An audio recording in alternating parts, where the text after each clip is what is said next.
si Pay Mio da habang nag-aarado da sa bukid sa sendang umahan. Uminabot da si kamatayan mga pangga, bigla dang uminabot, nagliwanag sa na daw. Shing! Bigla niyang nahiling daan si kamatayan da, talagang kinabahan si Pay Mio, baka ngayon susundoon na ako, grabe pati ngayon, kasalan ko digdi sa mundo. Grabe.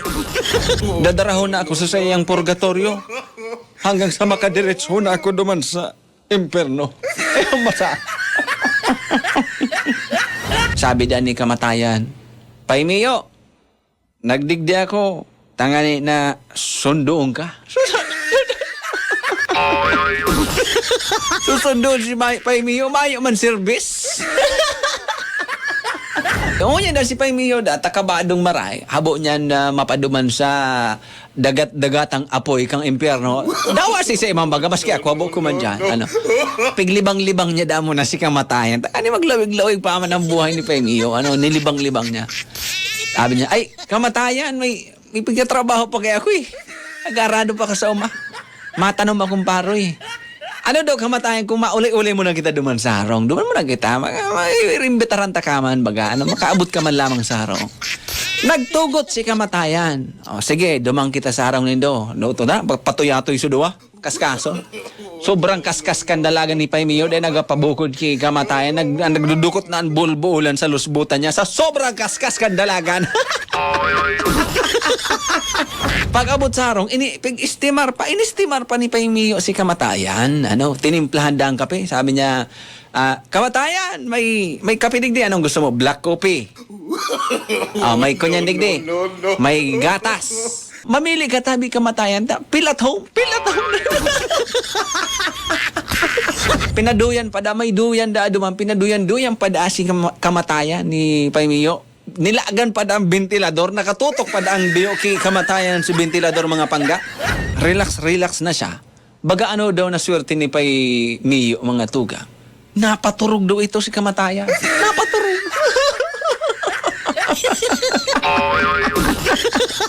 Ara mo man bagaan na si kamatayan na may listahan yan. Dawa si isay na persona digdi po sa mundong ibabaw.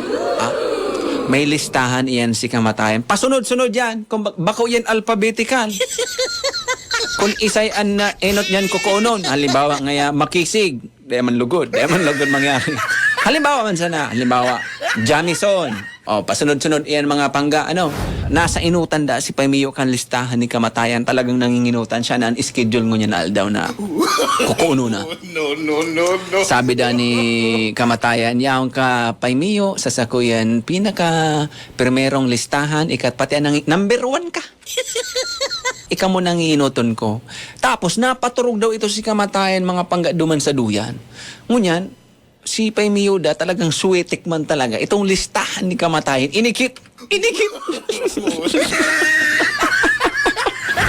Paraon da ni Pay Mio, so pangaran niya sa inutan mga pangga. Pinara, number 1, Romeo. Ayan, ilaag niya da sa pinakadulo. Yaon da siya sa pang 150 sa listahan. Nilag niya sa dulo, kumbaga, nadaya si kamatayan.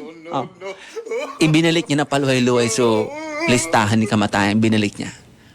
Mapagmatada si kamatayan, banggi na. Sabi da ni kamatayan, pagmata niya, hay nako, garungay na pa silang mga sa turog ko Romeo, yung palansyan. Ngunyan, Pay Mio, por dahil estimado mo akong maridig di sa harong mo, very hospitable ka, very accommodating, pinakapi mo pa ako, pinaduyan mo pa ako, may ventilador pa. Talaga nagray-ray na, kambuhay ko digdi. Para mabalusan ko ang karahayang buot na pigpahiling mo sa kuya bilang ako si kamatayan. Ngunyan, ililipat ko ang sa kong schedule, mapon ako sa pinakadulo.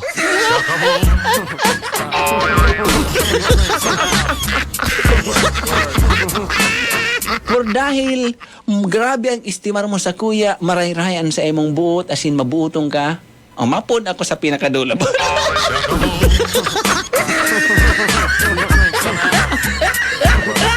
Si Pay Mio maggrara ito, tanilipat niya singara niya sa pinakadulo.